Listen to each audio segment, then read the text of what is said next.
Welcome to part 3 of the Vietnam War series on the Monday American podcast. Now, this podcast is brought to you by the Podcast Advocate Network. If you'd like to find out more about the network, just visit the website at podcastadvocate.network. Very quickly, before we begin, I would like to start by saying, as a thank you to all of you listeners out there, that you can receive a sticker for the podcast. So what I did was I jumped on a really good deal and bought these stickers for the show. It is a 3-inch by 3-inch sticker that is waterproof and printed in really high quality. And I think that the person who did the imagery for the artwork for the episode, or for the podcast, her name is Kirby. I don't want to give her full name out because I haven't asked her if that's okay, but I think it's phenomenal. So if you want a sticker for the show, I am giving them away for free. All you need to do is email me at contact@themondayamerican.com and send me your shipping address and how many stickers you want. And I'll keep it within reason because I do have a limited supply, but I will send you the stickers at no cost to you. And I am somewhat of a history buff, so that means I have stamps to burn because I guess you could say I'm investing in the Federal Postal Service to take over email. I think email's going its way, and I think snail mail's going to be trendy again. Obvious sarcasm there, but if you want a sticker, let me know. Contact at the Monday American. Send me your mailing address, and I'll get a couple in the mail to you. Just let me know how many you want. You can also send me a message on Twitter or Facebook or the contact page of the website. Also, if you are looking for a little bit more from me, I was recently featured as a guest on the Juice in the Morning podcast. I'd encourage you to go check that out at Juice in the Morning. Really great show. He had me on as the historical guy, I guess you could say, for the history of libertarianism. It was a really interesting episode. It was a lot of fun to do. So go check that out. And without further ado, I bring you part 3 of the Vietnam War. I hope you enjoy. You're listening to The Monday American, the show that puts the story back into history. Making history come alive, one episode at a time. The show made for the people, by the people. Visit themondayamerican.com to get more. Dive into The Monday American. Don't worry, we'll be gentle. Until this point in the story, we've avoided kind of drilling down too narrowly into focusing on just one person or diving into the background of that person in particular. For example, I've gone through in very brief detail Harry Truman, Dwight D. Eisenhower, and John F. Kennedy's effect of the war. I haven't really given you a good characterization of each of those men because up until now, I don't know if it, and please don't take this the wrong way, I don't know if it would be worth it in order to progress the story. So I say that to mean that up until now, we have had different leaders, and now we have Lyndon B. Johnson, and he is easily the first of the last 4 presidents we've talked about who contributes the most to the Vietnam War as far as a fingerprint of his own. So I think it's worth it to give a little bit of a backdrop of just who in the world LBJ was. And in order to do that, we have to take a step aside from where we are in the narrative in order to just kind of go over and explain the wild and utterly fascinating person that was Lyndon Baines Johnson. And you'll remember in the last episode that we left off with essentially the Tonkin Gulf and the Tonkin Gulf Resolution that he masterfully got through Congress in order to authorize him to use military force. He wouldn't have been able to do that had he not had all his past and prior experience.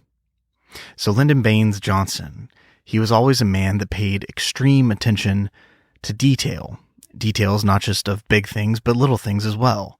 Nothing was ever too small for him to master and manipulate. Even when he was the Senate leader, when he was about to go back to Texas for a weekend and time was of the essence, a fellow Texas congressman had some constituents who had a problem on their soil irrigation. And did Lyndon Baines Johnson have time for them? Of course he did. Came right into the office and sat him right down. This soil irrigation is a serious problem. In the middle of the conversation, as he listened to them, he was nodding his head. He was exchanging views without changing stride. He switched from irrigation to the subject of his aide, George Reedy's shirts. He said, quote, "You know, that boy Reedy never packs enough white shirts." He picked up the phone and dialed a number, and he said, quote, "Hello, Mrs. Reedy, this is Lyndon Johnson. What size shirt does George wear?" And he paused for a minute. No. He's a bigger man than that. George takes a bigger size." Briefly, he was arguing with the wife of George Reedy and got her to accept the size of shirt that he says that George Reedy wore. He put down the phone, continued talking about water irrigation, picked it up again and called a large department store, demanding the manager and saying that, quote, "This is Lyndon Johnson and I need 4 white shirts sent over to my office right away." He paused and you heard, No, I need them right away."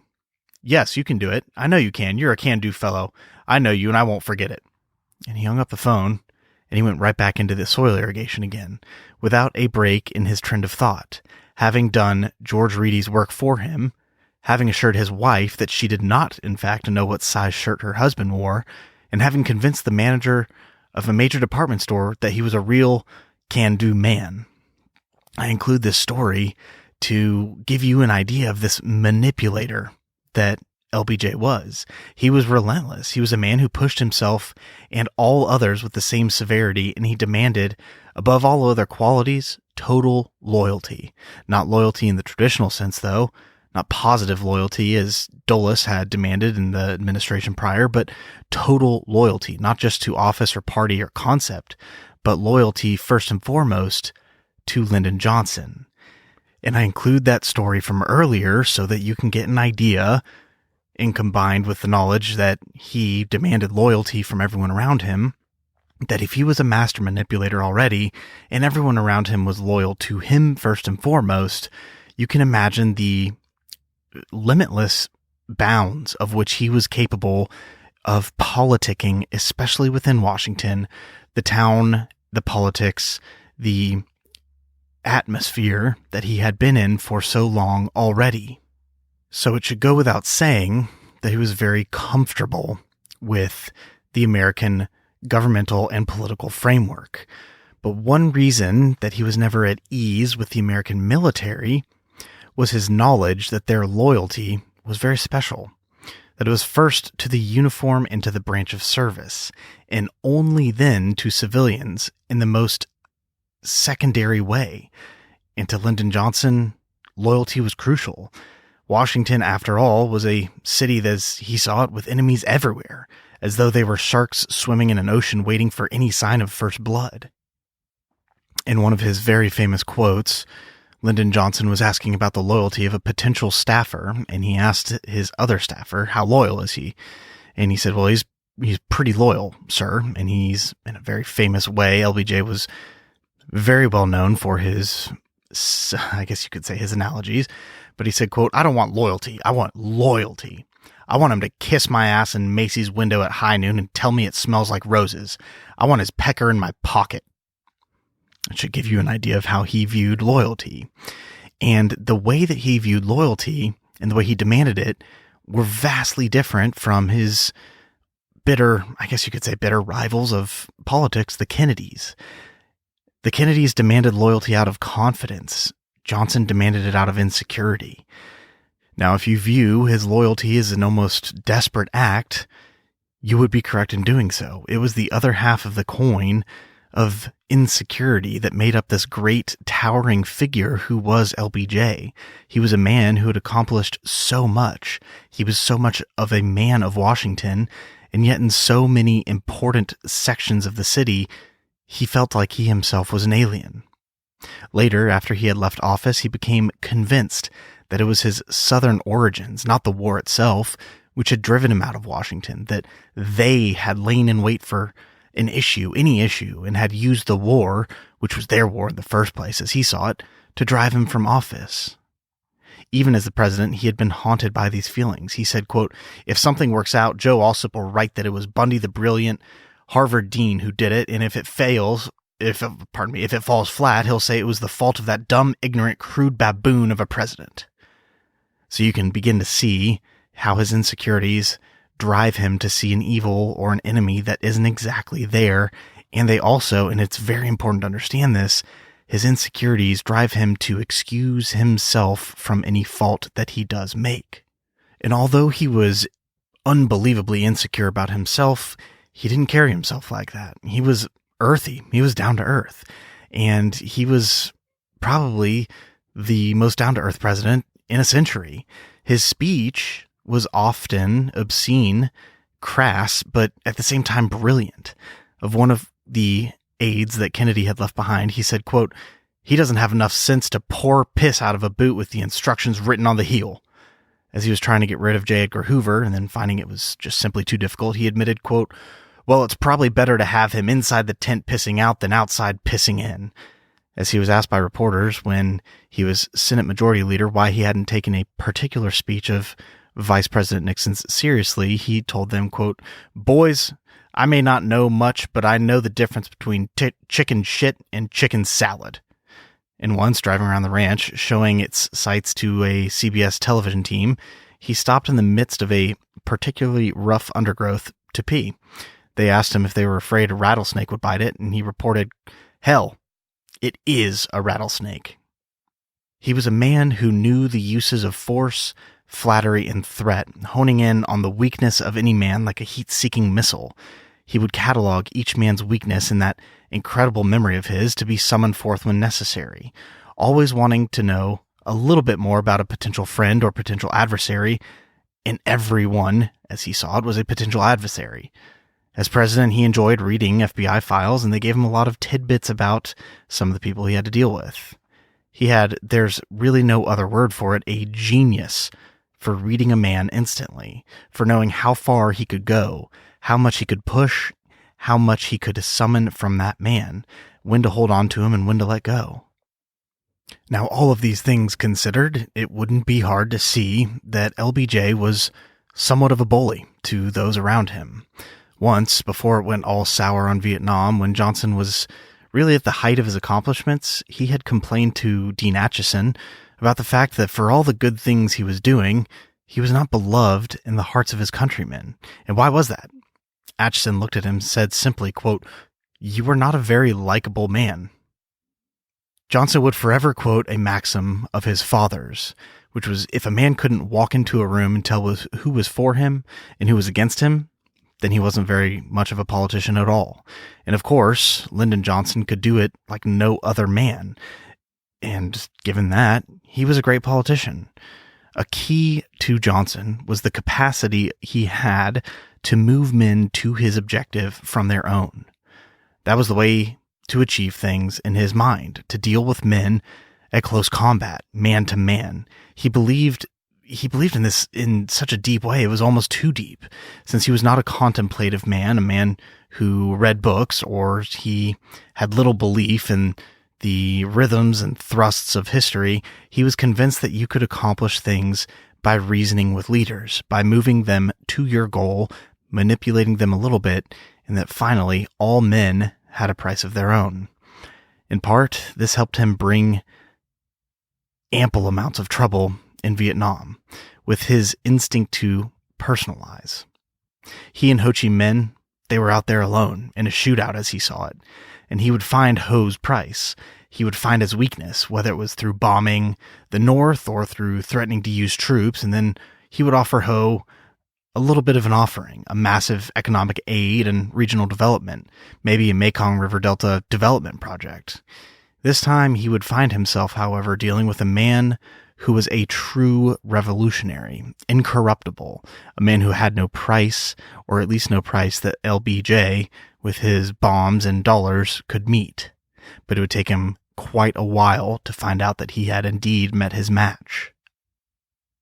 All these things considered, when he first came into office, his ability to drive men to a program and policy beyond what they themselves considered wise, at that time it was considered a national asset, since the men that he was manipulating were largely an old, tired group of conservative Southern congressmen who headed committees and therefore blocked any progress. A powerful presidency was still considered very desirable in those days.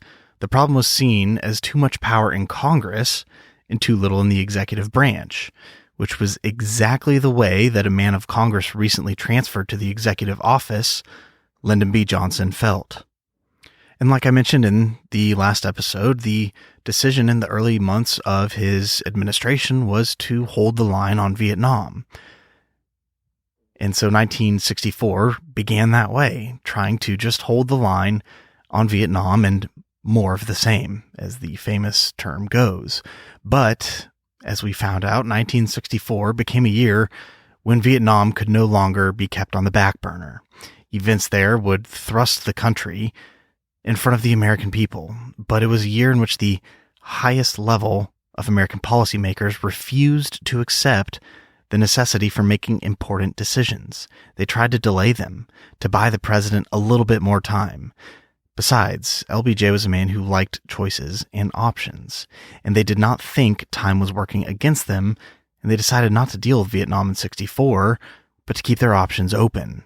They would not be entrapped. They would make their decisions carefully and in their own time, so they thought.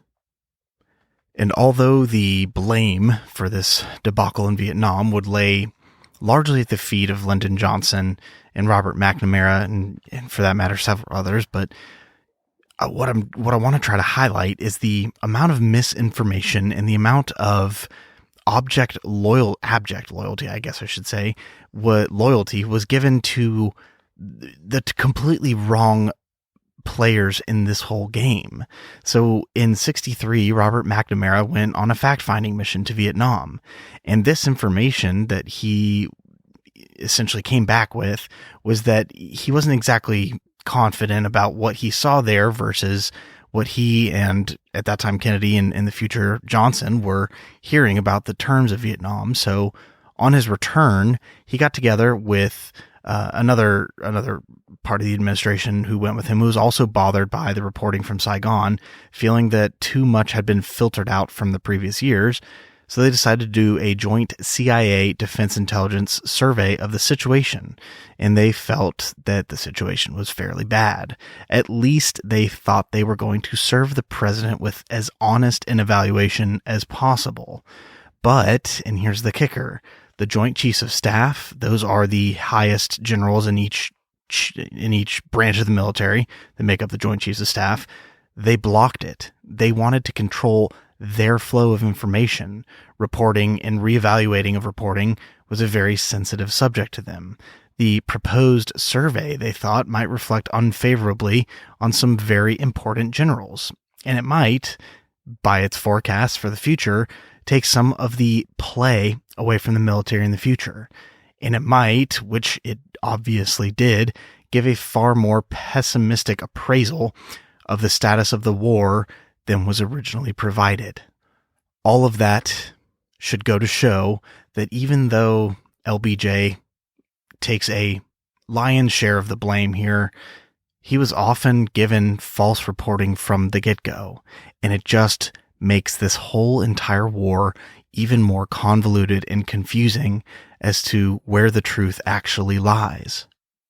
So we can fast forward back up to a little bit further in this timeline to where the United States had begun bombing the North Vietnamese in response to the attacks on Pleiku in the Gulf of Tonkin incident. It very subtly began in 1964, but continued to grow as Johnson was president, a sense of close to the chest information reporting from all of the principal actors in the White House. And part of this was the growing sense of failure over the Vietnam conflict, and part of it was this new style that Lyndon Johnson had brought to the White House, and the government at large for that matter. Above all else, LBJ believed in secrecy. He liked to control all discussions. The more delicate the subject, the more he liked to control it. So by this very style, Johnson limited the amount of intergovernmental debate, partly because the debate went against his great desire for overall consensus. And whether a good policy or not, or if it was even wise or not, the important thing he thought was to get everyone on board. If there was a consensus, there was no dissent. And this was a comforting feeling for him. It eased his insecurities. And because Lyndon Johnson was so overly concerned with his domestic programs, the Great Society, like I've mentioned before, he slowly began developing a strategy of administration. It was essentially to fend off the outside world, particularly Vietnam. He wanted to keep Vietnam quiet. He didn't want to explore its problems, don't reflect upon them, but keep them papered over, I guess. Make it a functional, factual issue, and he wanted to just send more aid, more weapons, and a few more men to Saigon. The doubters were supposed to be cleared out. The man in charge of keeping the commitment running as smoothly as possible was Robert McNamara. Above all, it was not to surface as an issue in '64. It was to be controlled, managed, and kept away from the reaches of his opponent Barry Goldwater. It was not to be an issue for the right. Goldwater would be candidate against Johnson, and he appeared to be a particularly easy mark. He would drive Americans back to political divisions answered years earlier. If anything, Goldwater would serve as a convenient foe. And like I mentioned, I believe in the last episode, that LBJ ended up winning the election of '64 in the largest electoral victory to this day of any president over any other candidate. So Goldwater served his purpose the way that Johnson saw fit. And so after the election of '64, LBJ was free to conduct his Vietnam policy as he saw fit. And that was a policy of secrecy. And this was really the beginning of the American hallmark of, I guess it was the hallmark of distrust of American government, but it really has affected up until this day how we view our government. We trust them not even as far as we can throw them. Partly it's because of LBJ and the way he conducted Vietnam in secrecy. And if you don't believe me, don't take my word for it. Take the word of the man himself. When someone asked him years later why he had not involved the public more in the question of Vietnam, he told this reporter, quote, "If you have a mother-in-law with only one eye and she has it in the center of her forehead, you don't keep her in the living room." That should just go to show you exactly how Lyndon Johnson viewed the public and transparency within his administration. And it's an idea like that that should very much give you an idea of the political atmosphere of America and its leaders at the end of 1964. Because 1964 was by all means a landmark year for American life. The people in power, they seemed to be very much so in control of events.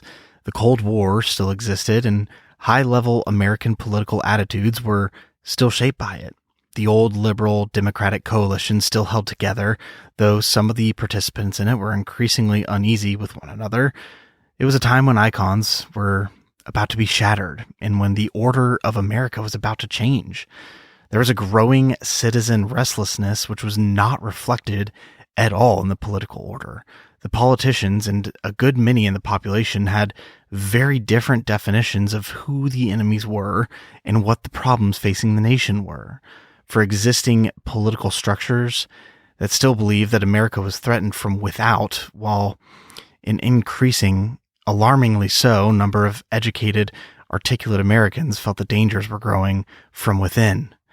The politicians in Washington were responding to issues which no longer affected large numbers of the people, and as a corollary, increasing numbers of people were bothered about the elements of their life which were not defined as political issues. It's a classic example of just disconnection between leader and the led, and unfortunately, it had drastic consequences. For an administration focused on domestic affairs overall and led by a man who was so consumed and even obsessed with the idea of domestic reform, it's ironic that he missed and overlooked all the changes that were happening on a domestic level. There was the civil rights movement. There was the protests at the University of Berkeley, which was the beginning of a growing student protest, which seemed at times unable to define its exact enemies, but always came together on the issue of war. As Johnson escalated in Vietnam, they would come together even more. And yet for all this change and social change and domestic change, almost none of it was reflected in the political processes of the time. The attitudes of the existing parties were as much as they were before. If anything, the government seemed determined to take fears and attitudes which had grown about the Soviet Union in the Cold War and now imperially export them to the underdeveloped world, such as Cuba and the Dominican Republic and Vietnam. And this would in turn heighten the chasm among many who thought that the enemy was now the government or the bureaucracy or the military. What had happened was that the reality and public attitudes had outstripped Washington political attitudes, and the country needed serious reform and changes. And so Johnson decided to give the public both the Great Society and the war. And it was, as Gene McCarthy noted in '68, that wasn't what they wanted. And after he made his challenges against Lyndon Johnson, he made a very astute observation, I'd say, and he said, quote, "He keeps going to them with the list of bills he's passed, the laundry list, and he doesn't know that they aren't interested anymore." And perhaps that's the best summation of how Lyndon Johnson had taken control and had taken the reins towards an end, a good one or a bad, it didn't really matter at that point, they didn't know, but an end to the Vietnam and domestic saga that was in front of them. They didn't even realize that the public wasn't interested anymore in the things that they were coming at them with.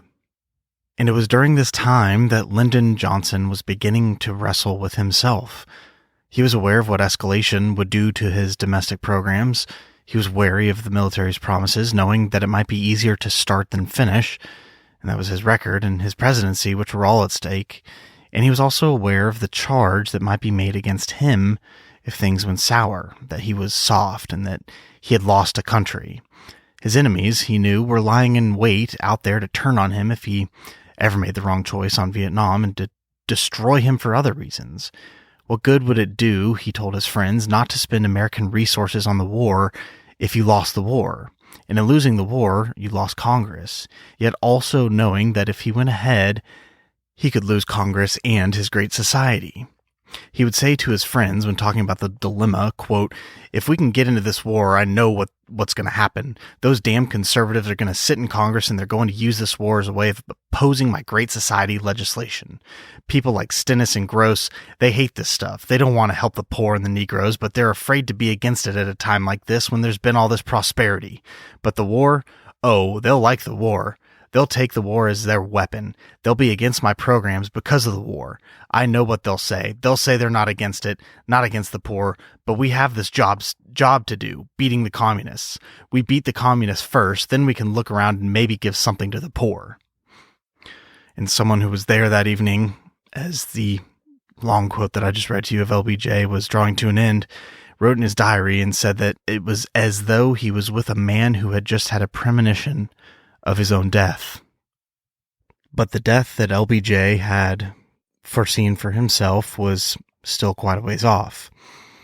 The United States continued to plan out eventual attacks and retaliatory raids for the impending and unavoidable instance that was looming on the horizon as they saw it of the North Vietnamese attacking a U.S. installation. And on February 7th, they would get that event. The Viet Cong struck the American barracks at Pleiku in the central highlands of Vietnam. It was a very quick, efficient attack. It was the kind of thing that they were specialized in by this point. It was a mortar attack, which was nothing really unusual. Considerable planning in advance to be sure the distances were right were taken into effect, that there were no peasants in the area that were sympathetic enough either to the government or the Americans to warn them. It was a pretty standard attack from the war for the North Vietnamese, except for this time, it was aimed directly at the Americans. 8 Americans were killed and more than 60 were wounded. And it was exactly what the American mission in Saigon had been wanting. The biggest difference of this attack versus the attacks in the past was that the White House advisor, McGeorge Bundy, was in Vietnam, and he saw firsthand the effects of this attack, so it made it more real to him. He wasted absolutely no time giving his recommendation from Vietnam to the White House for what should be done. Retaliation was in order. The attack had been directed specifically at Americans and not Vietnamese. Therefore, we had to retaliate. Anything else, he said, would signal incorrectly. And at almost the same time, Johnson was meeting with the National Security Council, and there it became very clear which way the administration was heading already. Though the subject was not really a prolonged bombing campaign, but a one-shot retaliation, there was no doubt that larger issues were also being determined at the same time. It was all coming together, and the great decisions had in effect already been made.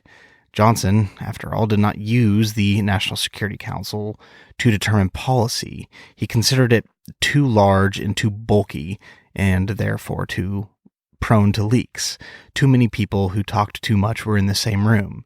He used it as more as a forum to inform the rest of the government on which way things were going and signing doubters onto his side. Now, everyone seemed to agree on a retaliatory strike, except for a lone dissenter, Mike Mansfield. He had been invited to the meeting especially. He was the Senate Majority Leader, and he had been increasingly unhappy about the prospect of escalation. And now he thought we were edging closer and closer to following in the French footsteps. He was there to ask questions such as, did we really have to retaliate? Might this not lead to a larger war, possibly a war with China? And it was certainly going to get us deeper into war that we all wanted to avoid. Wasn't there some alternative, some type of negotiation possible? And even as he was finished dissenting, the others at the meeting could tell that instead of squashing his dissent, Lyndon Johnson was welcoming it. It was a desired part of the scenario because, like I said earlier, for the master manipulator of Lyndon Johnson, it permitted him to perform his overt performance, which he now carried on with. No, there was no alternative. We had tried to be peaceful. We had tried to disregard provocation in the past, but now it had gone too far. He was not going to be the president of the United States who let Munich happen, who stood by while aggressors picked on their little neighbors, and he was not going to let these people kill American boys who were out there, boys who were dying in their tents. What would happen to me if I didn't defend our boys? What would the American people think of me with those boys out there dying in their sleep? He asked. It was all as he spoke, as the other people nodded, as did Mansfield, as if he had suddenly realized that he had just somehow played the role that LBJ had prescribed for him to play. And in a sense, to keep the theme of the playwright going, the curtain was coming down and the decisions had been made. So retaliatory tit-for-tat raids were authorized against the North. The president said that it was a limited strike, but that the doors were closing and closing fast. And that night, LBJ also spoke to the press. Using what appeared to be an imitation on JFK's own rhetoric, he said, quote, "We love peace. We shall do all we can in order to preserve it for ourselves and all mankind. But we love liberty the more, and we shall take up any challenge. We shall answer any threat. We shall pay any price to make certain that freedom shall not perish from this earth."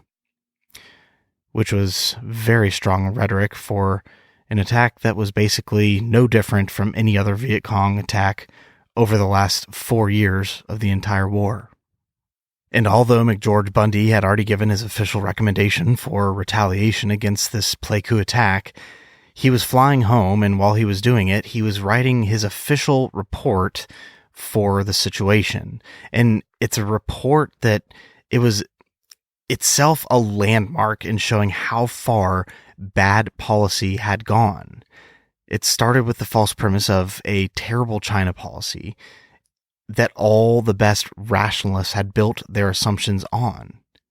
And in perhaps the best synopsis of this entire memo and ordeal about false presuppositions, David Halberstam, in his book, The Best and Brightest, which is one of the most phenomenal Vietnam books you can get as far as learning about the decisions and the, quote, best and brightest of the nation as far as their role in the Vietnam War is concerned. He says about the Bundy memo, it says that it made all the great rational judgments based on one major false original assumption.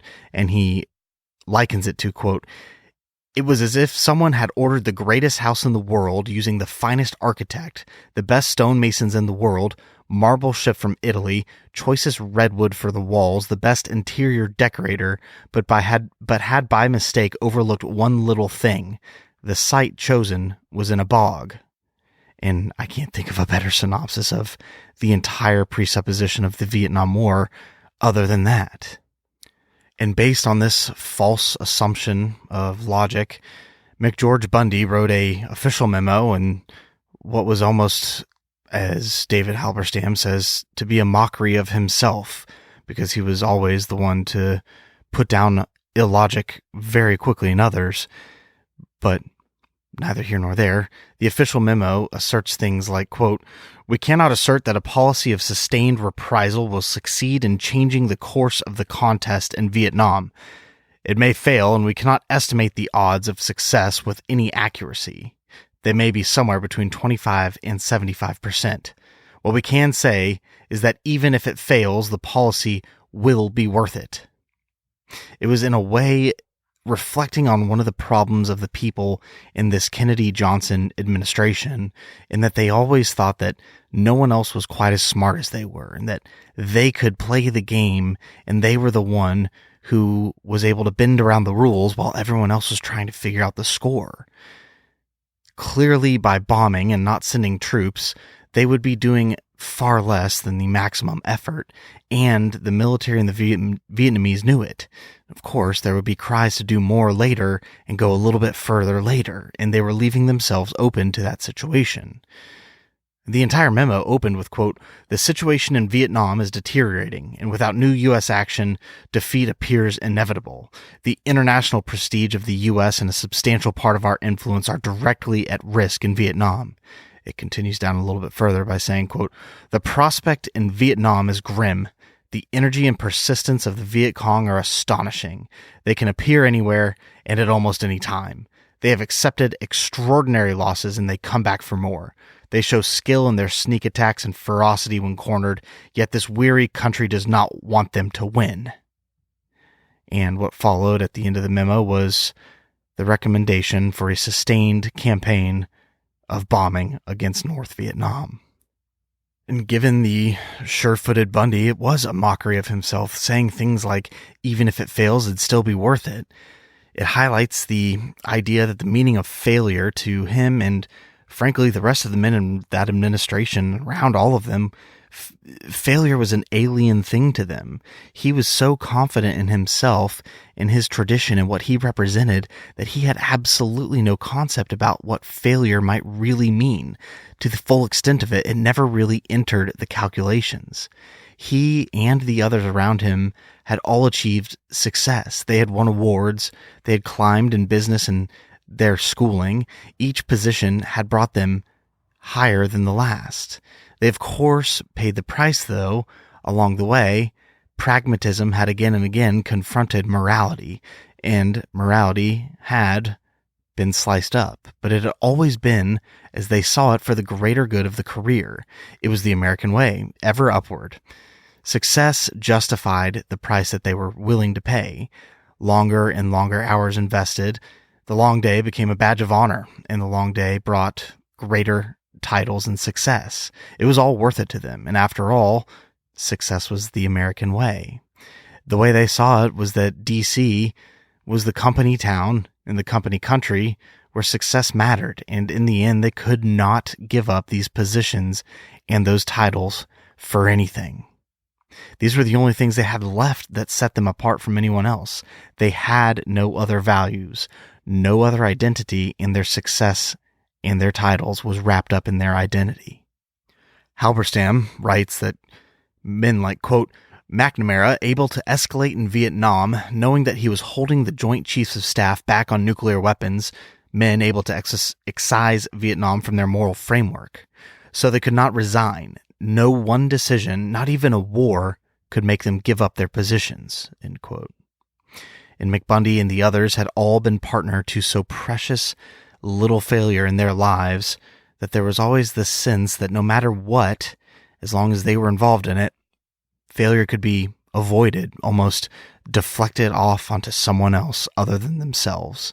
And in a sense, that is the most prescient underlying theme of the entire war, is that men made decisions just completely disregarding the idea that those decisions could even possibly lead to any type of failure. And to back up this point that they thought they were above failure, that they didn't even acknowledge that failure was even a real thing, David Halberstam tells a story that I'll read from about Emmett John Hughes, who was a former White House aide under Dwight D. Eisenhower. And he was terrified that the Johnson administration was taking a course in Vietnam that Ike had avoided and warned against going towards. So he went to see McGeorge Bundy, who's an old friend of his. And I'll pick up where Halberstam writes, quote, Hughes, who like Bundy was a member of the Insiders Club, was worried about how much control there was, and he would find little reassurance at the White House. He talked for some time with Bundy, and his questions clearly reflected the enormity of his doubts. Quote, we're just not as pessimistic as you are, Bundy told him. But what, Hughes asked, if the North Vietnamese retaliate by matching the American air escalation with their own ground escalation? Hughes would long remember the answer and the cool smile. Quote, we just don't think that's going to happen. Just suppose it happens, Hughes persisted. Just make an assumption of the worst thing that could happen.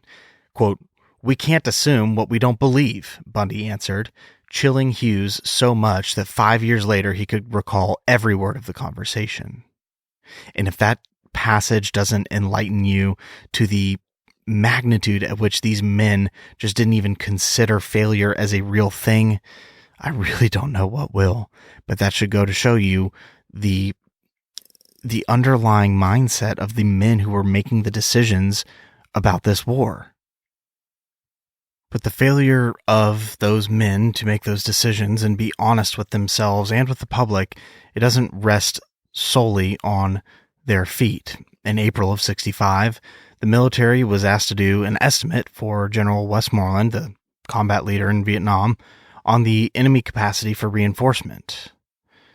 But Colonel William Crossan, who was one of the top military intelligence officials, he had put together an intelligence report that when he looked at it, appalled him. The number of men, as he discovered, that Hanoi could send down the Ho Chi Minh Trail without seriously damaging its defenses at home was literally astonishing. When Crossan came up with his final figure, he couldn't believe it, so he even checked it again, being even more conservative in the use of enemy figures, and he was still staggered by what he found. And what he found was, of course, that the other side had an amazing capacity and capability of reinforcing. And when he brought the study to Westmoreland's staff and he showed the figure to one of the generals there, he looked at it, and that general said it was impossible. And Crossan answered him that it wasn't impossible at all and that he had double-checked and triple-checked his answer. And the general gave one word in his reply, quote, Jesus. And he continued on to say, if we tell this to the people in Washington, we'll be out of the war tomorrow. We'll have to revise it downward. So the figures were then duly scaled down quite considerably, which serves as a great example of how the Army system worked. The staff intuitively protected the commanders from things that he didn't want to see and didn't want to hear, never coming up with the information which might challenge what a commander wanted to do at any given moment. Because the Westmoreland staff in February, March, and April of 1965 knew that he wanted to get in the ballgame with combat troops ASAP, it did everything carefully, never getting ahead of itself. Even General Westmoreland, who was known for his calm, cool, collect, and rational thinking, he even began to fall victim to some of these odd, I guess you could just say some of the oddities of Vietnam. He began to see in the press, which at first he had handled so very well, just like LBJ, he began to see this sinister opponent forming. For example, in early of 1967, Joe McGinnis was a reporter for the Philadelphia Inquirer, would spend the whole day traveling with General Westmoreland to the coastal town of Phan Thiet. There, while he was with Westmoreland, a young officer nearly startled McGinnis, honestly, by giving an extraordinarily brief candid briefing on how bad the situation was and how incompetent the South Vietnamese army, the ARVN, was. Westmoreland had demanded the briefing, and the young American had been very uneasy about giving it in front of the press. But finally, the truth became pouring out. He said, quote, "The ARVN soldiers were cowards. They refused to fight. They abused the population in their most recent battle. They had all fled, all but one man. That one man had stood and fought and almost single-handedly staved off a Viet Cong attack." And in somewhat of a action that is nearly unbelievable, General Westmoreland turned to McGinnis and said, quote, "Now you see how distorted the press image of this war is. This is a perfect example. A great act of bravery and not a single mention of it in the New York Times." That just goes to show you the unbelievable lengths that these men were all willing to go in order to skew, hide, conceal, or twist the truth. And the victim was in joint the United States public, but also the people of Vietnam, even more so. I guess what I'm trying to highlight here for you is that although these men were brilliant in their own right for planning war and for politics in general, they were planning measures that they knew ahead of time were going to fail and that they knew would lead to a further escalation in Vietnam.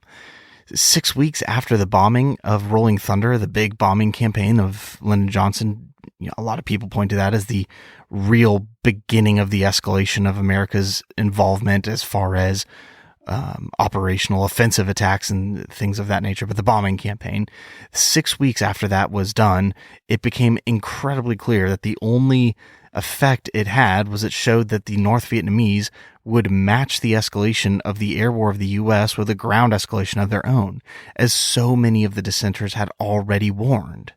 But when the planners had been planning that, they had already been planning their initial ground invasion that was sure to come after this.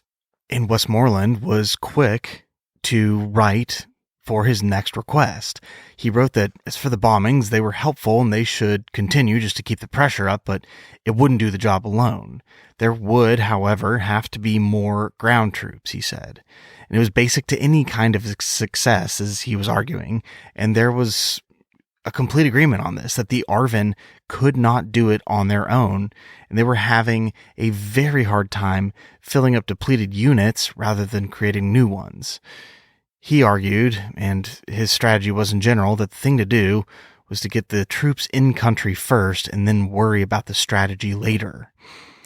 And on June 7th, General Westmoreland would request 200,000 United States troops, and it would be an open-ended request at that. Some remained hopeful that 200,000 would do the trick. The president was one among them.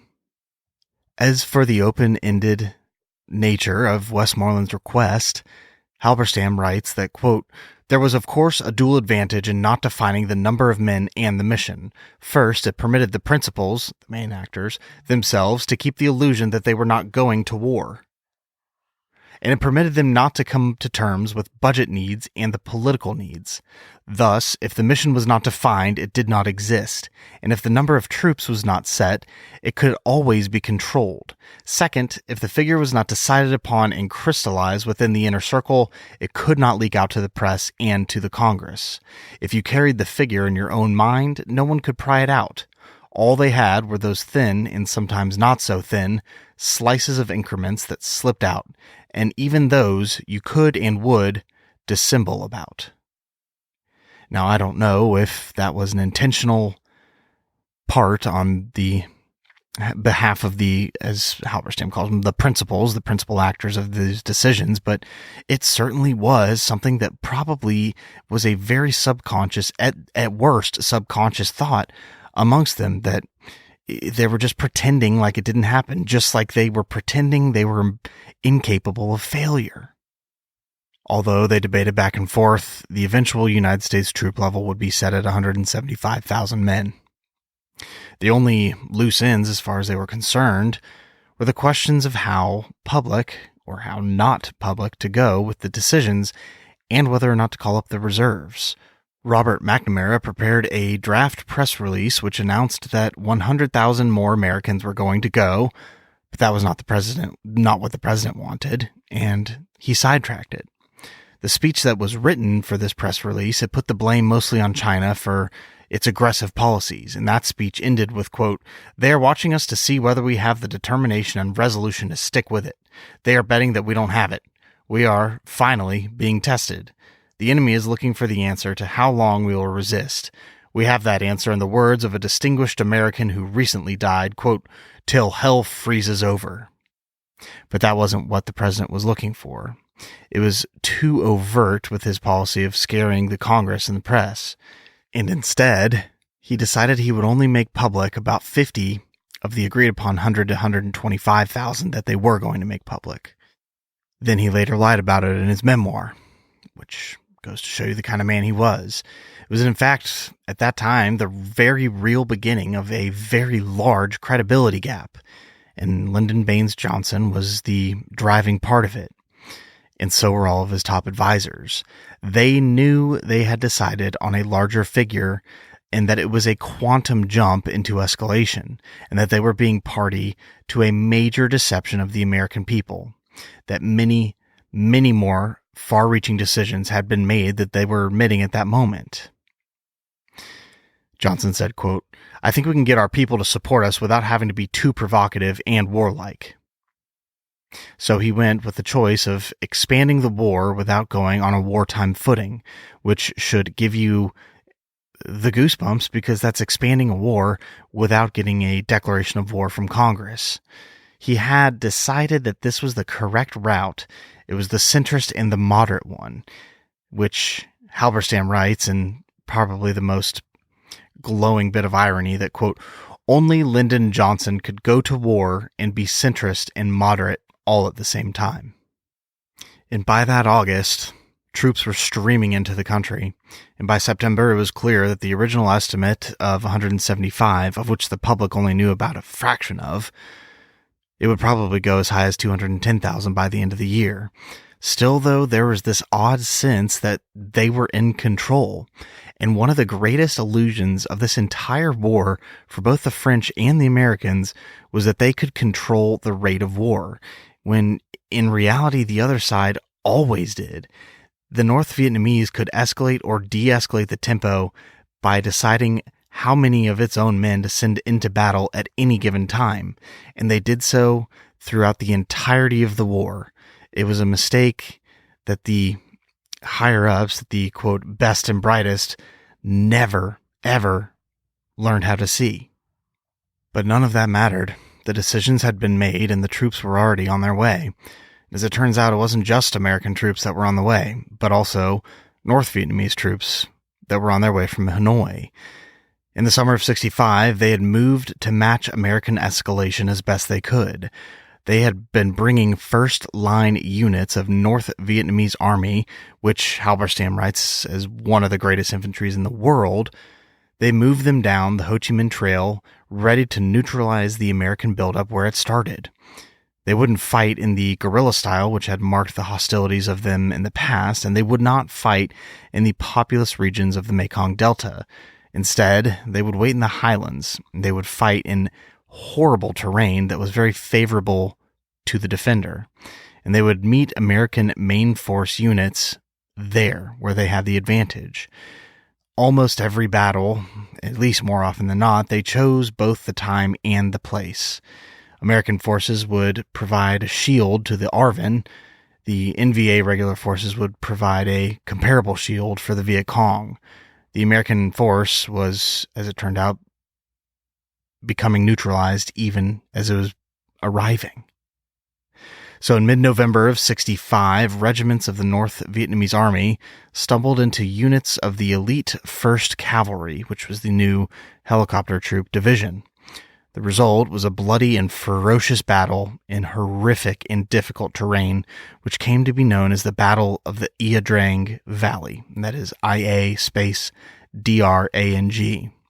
It was the first real test of American men in arms in Vietnam. Official American estimates were that 1,200 of the enemy had been killed against 200 American losses.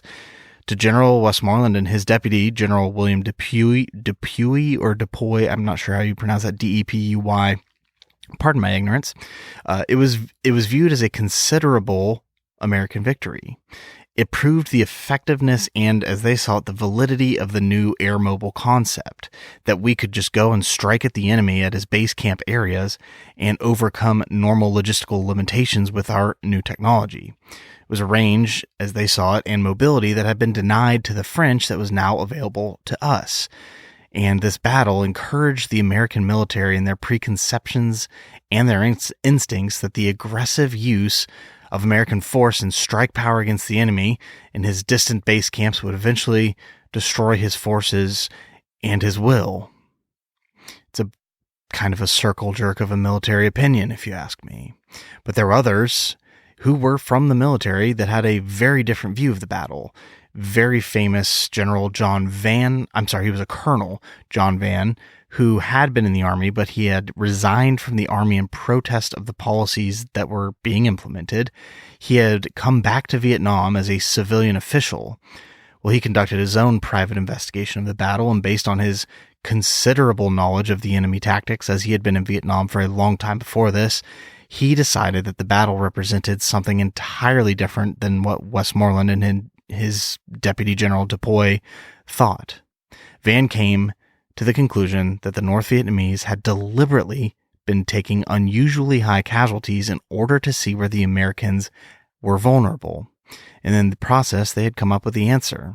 And the way to offset the U.S. might was, as they were actually correct in doing so, was to get close with the Americans as tightly as they possibly could, within 30 meters, if possible. This would in turn neutralize the American air and artillery power, and over a period of time, they were able to match American losses on a ratio which was acceptable to them, because after all, they were willing to accept a far higher casualty rate than the United States in this war, because this was a revolutionary war for them. That's one of the things that the Americans never understood, was that we were on the wrong side of the Revolutionary War of Vietnam. Now, however different the interpretations of the events go, the Battle of Ia Drang Valley proved beyond doubt one other thing. It showed graphically that Hanoi would resist American escalation with one of their very own. And it also proved that the bombing, the weapon we were using as a weapon of interdiction, had massively failed. And as for affecting Hanoi's will, the bombing and the arrival of American troops had made an effect. It was just not the one that we expected. Hanoi became determined to send men down more quickly than America could bring them in.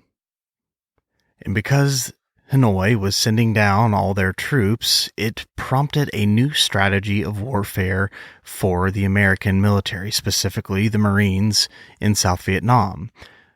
As I mentioned in the previous episode, I'm sure I did. If not, I should have mentioned that the areas around South Vietnam were very sparsely populated and rural. They were mostly farming communities, and they became known as hamlets, and it was just small towns and villages that were basically their own provinces. Not even province. I mean, they were their own towns and villages, but they were their own farms. They were very, very sparsely populated, but these were where the Vietnamese people's spirits lied. It was a entire nation built upon a nation of hamlets, and the Viet Cong knew this, and they would send down their troops to infiltrate either by force or just to convince the local hamlets to side with the Viet Cong. So in these hamlets, they then required security. And most of the hamlets contained what was known as a Popular Force Militiamen, or a PF for short. And they were pretty poorly trained armed locals who were under control of the village, district, or the province chief. Some of these PFs were veterans of the South Vietnamese Army, the ARVN, which was pathetic at best. The typical platoon consisted of anywhere from 15 to 40 men, normally led by the equivalent of what was a sergeant, whereas the average ARVN soldier was a draftee who was conscripted by an abstract national government in Saigon, trained for military service, and probably sent to fight many miles away from his home. At least a PF was defending his village and his family. They were poorly paid, they were looked down upon by the Saigon government, and their main job was local security against the Viet Cong.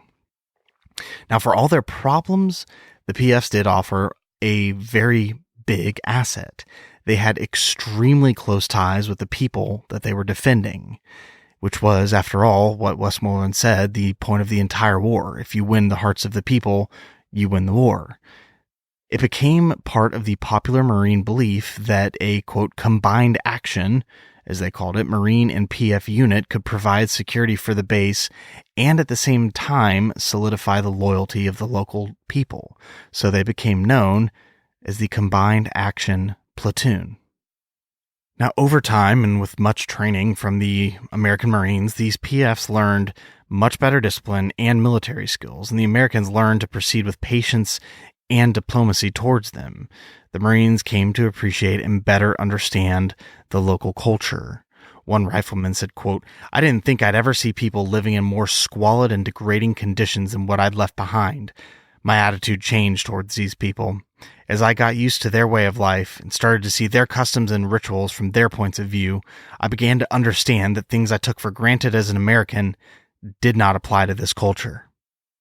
And it goes to show you that one of the biggest disconnects in the Americans' war in Vietnam was the perception of the people and understanding the people. And these combined action platoons, they were one of the only effective things that Americans did in the entire war. Possibly one of the reasons why it was so effective was because it was a special program that required more talent and better men than were just sent to the front lines normally. Lieutenant Colonel William Corson, he ran the program in 1967. He said, quote, "The men I wanted to come into the Combined Action Program had to know what it meant to take another human being's life and how to shoot, move, and communicate. Such experiences would give them tactical proficiency, a proper understanding of war's tragedy, and an appreciation for human life." He was a counterinsurgency expert, and it goes to show why he wanted those people.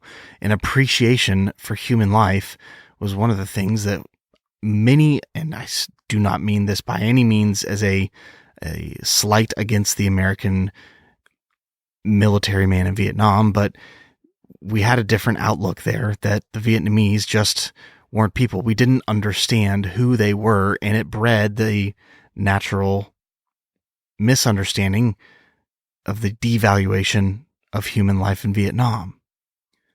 Maybe instead of explaining some thoughts that I haven't accurately thought through yet, I'll just leave it to the words of a Marine who was part of one of these combined action platoons. He said, quote, "We can see the progress being made. 8 out of the 14 men here have extended for another 6 months. In a line company, you're in a lot of combat and you're always tired. I went a month and a half, averaging 3 hours of sleep a night. You don't really care about the people. You just want to put in your time and get out.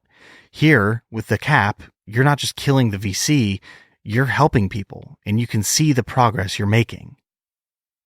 These combined action platoons, they kept the humanity aspect of war as much as you can in warfare. And the importance of keeping humanity in war meant that these Americans in these combined action platoons needed to understand that the PFs were in a perpetual state of war, and they had been for quite some time. They were struggling for their homes and their families, and long after that the Marines would rotate back into the U.S., the PFs and their fight would still be raging on. It created a combination of fatalism and patience in most of the PFs, especially their leaders, and the Americans had to accept this or fail. It could also mean looking the other way in their excess. In this war, this terribly personal war, what the Marines knew as torture was perfectly acceptable behavior as far as the PFs were concerned. For example, in Sergeant Jim Donovan's team, a couple of PFs caught an NVA colonel and recognized him as the person responsible for obliterating a nearby village several years before. In a matter of minutes, they tortured and killed the colonel. And Jim Donovan says, quote, "They chopped off a bamboo thing and stripped it. They soaked it in water and just started whipping him and screaming at him for questions. He wasn't going to talk at all. I think his body turned out to be like jelly." This is people that have been at it for war for 100 years, and they didn't have any Geneva Convention shit. Similarly, Corporal Goodson encountered a situation one night when his PFs captured a girlfriend of a Viet Cong soldier captured the Viet Cong girlfriend of an NVA officer. Everyone knew that she knew more than she was leading on about an impending enemy attack on that combined action platoon. And while in custody, she struggled. In Goodson's memory, he wrote, "Like a wild animal, the girl had hate in her eyes and continuously fought her captors, cussing us through her gag." A team of PFs took her into a shack for interrogation. Goodson and the American soldiers that were with him heard shouts and the sound of slapping. Then, when they heard the girl emit a blood-curdling scream, Goodson climbed the side of the shack and peered down from a ventilation hole. And he said, quote, "The girl beaten was lying nude in a pool of water on the floor. Wires attached to every vital part of her body led back to a hand-cranked generator. The hand on the generator cranked in rapid turns. The girl screamed again as her body jerked around on the floor." He contemplated doing something to stop this, but he came to the painful realization that he couldn't. He said, quote, "It was their territory. It was their way. No one could interfere." The girl died in agony. It was an unfortunate realization that this war they were fighting, it wasn't their own. Now, despite the difference in this new strategy for the Americans, the enemy tactic was fairly similar. It was to strike swiftly with overwhelming force, attempt to overrun the compound, inflict maximum damage, and withdraw before nearby conventional units could arrive on scene. According to Lieutenant Colonel Corson, in 1967, he was at One Cap when it was assaulted, and he said once through the wire, the assault forces moved rapidly against pre-selected objectives of their hamlet. He noted that it was the command bunker and ammunition bunker, and this particular attack, it lasted 7 minutes long. Often, the enemy would train for their assaults on exact mock-ups of whatever compound they had targeted.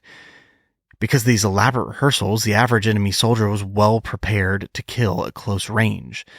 Quote, "At times, the attackers advanced to ranges so close that hand grenades were employed freely by both combatants," as one post-battle report had stated. And in such instance, a potent force of 150 NVA and VC assaulted a 3rd Combined Action Group CAP in the middle of the night. Lance Corporal Frank Lopez, a rifleman, says that, quote, "As soon as the first round hit the compound, they just put cardboard boxes and blankets and mats on the wires. That would allow them to breach the wire surrounding the compound very quickly. And they set to work blowing up bunkers and exchanging shots with the Marines and PFs." And he continued, quote, "It looked like ants coming over a hill or just coming through the wire towards the compound, yelling and screaming. Everyone was just yelling and getting hit. Men of both sides scattered in every direction among bunkers and buildings where they fought to the death in a very personal fashion." A corporal that was part of the attack remembered that, quote, "They had the compound almost totally destroyed in 20 minutes. Why they did leave and why they didn't kill everybody, I don't know. They just turned around and left when the sun started coming up."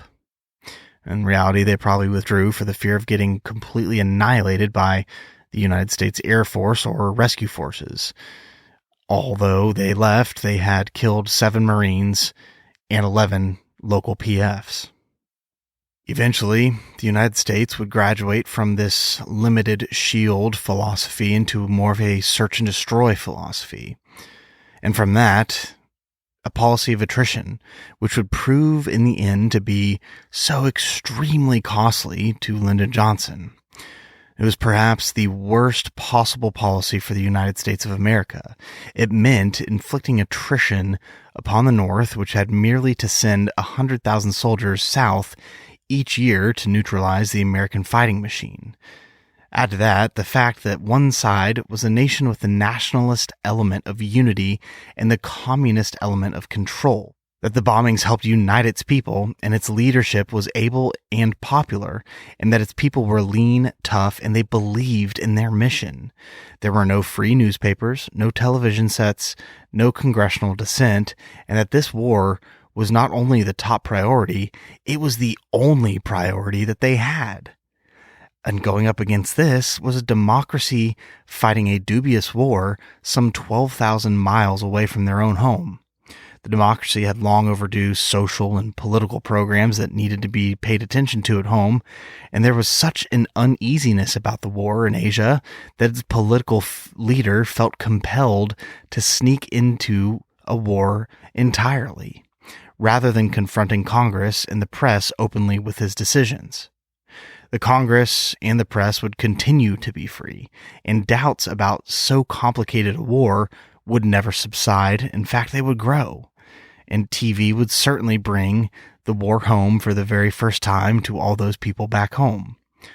The country was undergoing vast economic and political and social changes, which would be accelerated by the very war itself.